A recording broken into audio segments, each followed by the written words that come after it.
And when we think of planting a seed, we think of the beginning of life. Like when you're planting a seed, you're not thinking of the end of life, you're thinking of the beginning of life. But when you're planting a human being in the earth, you're thinking of the end of life, but our thinking is being changed.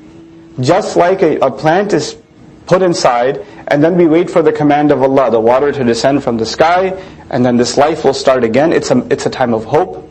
It's a time of looking up to the future. Just like that, a believer is buried into the ground, and we're supposed to look, this is not the end of this person's life, this is just the beginning of the real life. Inna dar al-akhirah lahiyal hayawan. That's the real life, the final life. So now, we go into the earth, and we also come out of the earth. At the time a person is about to die, or they're at that occasion of death, it is an occasion that a human being begs for Allah's mercy. That love, the connections of the rahim are broken at that moment. So it's an occasion when you are, that love and that mercy, it's given life again. And interestingly enough, on the Day of Judgment, when we wake up, when we're brought out of the earth, then those connections are going to be lost. يَوْمَ يَفِرُّ الْمَرْءُ مِنْ أَخِيهِ وَأُمِّهِ وَأَبِيهِ.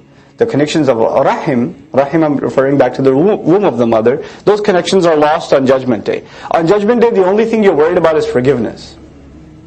That's all you're worried about. Allah mentions Rahim first, just like at the time of death, His Rahmah is what the human being looks for, and Rahmah among human beings is what's the most important thing at that time.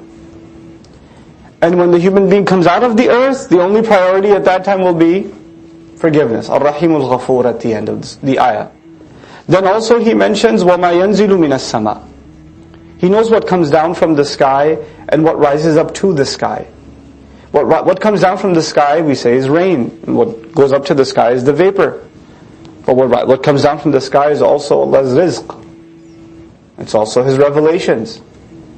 His angels that bring His mercy. Those, His commands to protect the humanity. That comes from the sky. And then, we saw before, مِنَ السَّمَاءِ إِلَى الْأَرْضِ, that He decides His amr, مِنَ السَّمَاء, from the sky to the earth. It comes down from the sky. وَمَا يَعْرُجُ فِيهَا, and what rises up to the sky. Of course, in the seen world, in the scientific sense, it's the vapors that rise up to the sky. But in the other seen realm, what rises up to the sky on a daily basis? People that die. The ruh travels up to the sky. The ruh travels up to the sky. The angels take our arwah every night.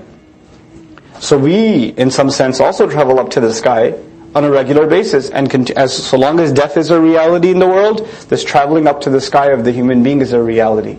Now, the human being that travels up to the sky is getting ready for the afterlife. And again, what's the only concern then? Forgiveness. But what Allah sends from the sky is His mercy. Ar-Rahmanu 'allama al-Qur'an. When Allah mentions, every time He mentions His revelation, it's وَلَكَ رَحْمَةً مِّنْ عِنْدِنَا. It's so beautiful. In Surah Al-Qasas we already read that you weren't there at the side of the mountain when we spoke to Musa. However, you're being told all of this, وَلَكِنْ رَحْمَةً مِّنْ عِنْدِنَا. There's a special mercy from us that you get to hear this revelation. لِتُنذِرَ قَوْمًا مَا أَتَاهُم مِّن نَذِيرٍ مِّن قَبْلِكَ. So that you can warn a nation that didn't have any warners before you. This revelation is an extreme form of mercy. So mercy, what comes from the sky is a mercy, so mercy is mentioned first. What goes up to the sky needs forgiveness, forgiveness is mentioned second.